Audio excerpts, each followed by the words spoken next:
यायला राहू देऊ इथंच, आपण चाललो जाऊ, यवतमाळला जाऊ.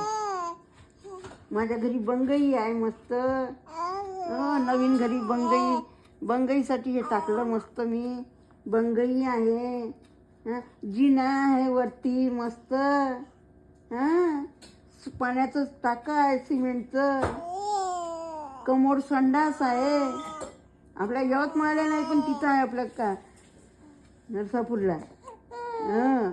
आतमध्ये बाथरूम, आतमध्ये संडास, सर्व सोय आहे. कुठंच जायचं नाही आपल्याला. मस्त वॉल कंपाऊंड आहे, तार कंपाऊंड, खेळायला जागा आहे मस्त मस्त मस्त आहे. कुठंच जायचं नाही आपल्याला. गॅसचा ओटा, अलमारी, मी सज्ज वगैरे सर्व केले गुड्डू.